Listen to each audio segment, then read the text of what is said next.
Hey everybody, it's Kyle Brothersen. This is Dirt Bike Channel. I'm going to talk to you about how much these two bikes weigh. We got the 2020 300XCW TPI and the 2020 250 XC TPI. I seriously just said the wrong year twice. These are 2021 bikes. Right behind me, and I'm actually going to do something that you don't see done a lot on the internet, which is I'm going to read from a leather-bound notebook right here because I put some notes in this.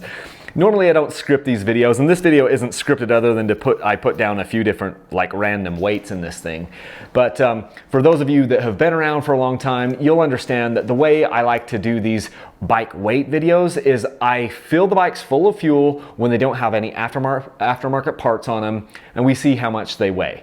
Obviously, every bike, different bikes have different size fuel tanks and all this other stuff. But in the end, when I go to ride the bikes, I fill them full of fuel, so I want to know how much they weigh in stock form full of fuel. So that's what I did. These bikes have a bunch of different parts on them now as far as protection parts, but when I got the bikes, before I had done anything to them, I filled the bikes full of fuel, made sure they had, topped off radiator coolant, and then I put them on the scale, which I'll roll that in now for the 300 XCW. So as you can see, the 2021 300 XCW weighs 241 pounds. I'll roll that down so you can see how much that is in kilograms because I didn't do the conversion on my sheet right here, but I'll be putting it here on the video. So interesting thing about this bike, in 2019, you can go to my website and see all the dirt bike weights on these things. If it's at one of the menus on my website where I show all the bikes that I've weighed on my commercial shipping scale. In 2019, this same bike weighed 242.5 pounds.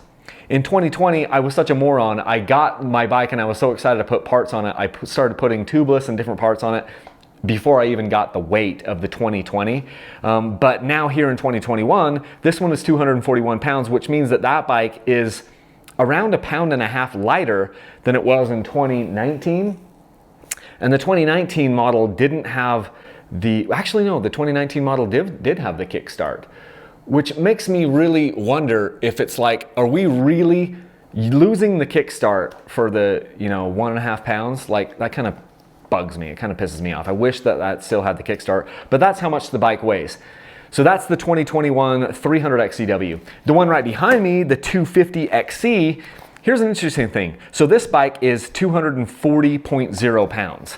So it's 1 pound lighter, according to my shipping scale, than the XCW. Now, it's funny to me because on the XCW, you don't get the linkage, right? But in truth, the XC behind me is the one that's the lighter bike. So this year, according to my shipping scale, the 2021 XCW and 21 XC, the XC is 1 pound lighter at 240 pounds. Another interesting thing to note, in 2019, this same bike, that was when it was a carbureted bike and it had a kickstart, it was 236.5 pounds. So here it is. The bike weighs 236.5 pounds. I don't know how well you can see that there. Hopefully you can see that. If not, I'll roll in the footage. So what has happened to us with these bikes in 3 model years, so from 19 to 20 to 21, it's gained 3.5 pounds. It's lost the kickstart, but it has TPI. So, I mean, I wish it still had kickstart. TPI is pretty amazing. Obviously it's different than carburetors. They run different than carburetors, but they run incredible. And these bikes, I prefer them over the other bikes. I'm buying Beta, I buy Sherco, I buy all these different bikes. And I prefer the feeling of these bikes and the way that the power is delivered when you add it all up. These are pretty amazing bikes. So that's how much they weigh. And I've said this on every weight video that I've ever done, I think. Weight on the scale is not weight on the trail. So you feel different things. And it's a perfect example on these two bikes. So the XCW is technically a heavier bike by 1 pound. If anything, that bike feels a little bit lighter to me when I ride it than the XC, and it's mostly because of the way the geometry is on the front end of your bikes. You can really affect how it feels as far as how much weight it feels by adjusting your handlebars forward to back or just adjusting your forks in the triple clamps. If you drop your forks down in the triple clamps, the bikes feel more heavy, they're more stable. Conversely, if you raise them back up, raise your forks up in the triple clamps, the bikes tend to feel lighter and a little bit more finicky and less stable, more twitchy. Those are some things that you can do to play around with your bike. But interesting, the bikes weigh within, like I said here, within 1 pound of each other. Something else I found interesting is in 2020, the 2021 XC right here is, according to my scale, a ½ pound lighter. Now, the scale probably only has accuracy down to about 1/2 pound.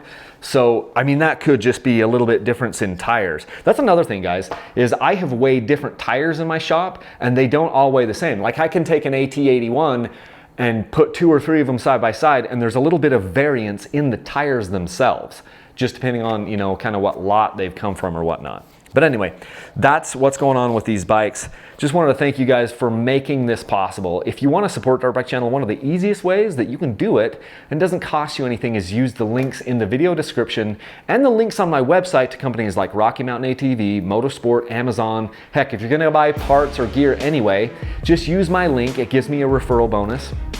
I love that. I use it with Rocky Mountain ATV. I get my parts really quick. I'm here in Utah. It's free shipping. For any orders over 75 bucks, that's not from using my link. That's just what Rocky Mountain ATV does on that stuff. And so anyway, these bikes, I've been able to ride the XEW 1 time. All right, we're in the thick of it now. Holy crap.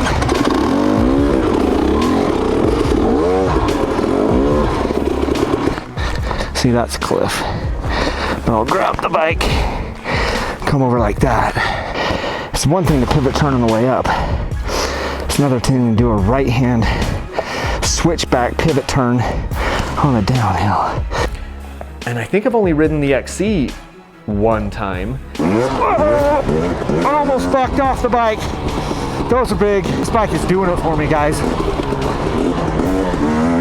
Because it's been December and weather and holidays and everything else. So as the weather picks up here a little bit better, I'm excited to get out and put some more time on these bikes.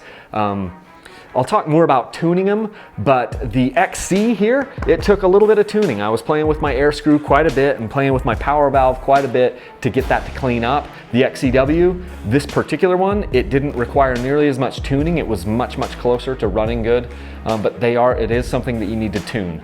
A lot of these bikes you need to kind of tune with your air screw, maybe tune a little bit with your power valve to get them to kind of clean up and run right, because they're all individual. So that's what I've got for you guys today. There will be a ton more on these bikes throughout the year as I ride them and review them and we learn things about them, but they're pretty stinking good so far. So that's what I've got for you guys today. Hope you enjoyed these videos and we will see you in the next one. Leave a single track. Thank you.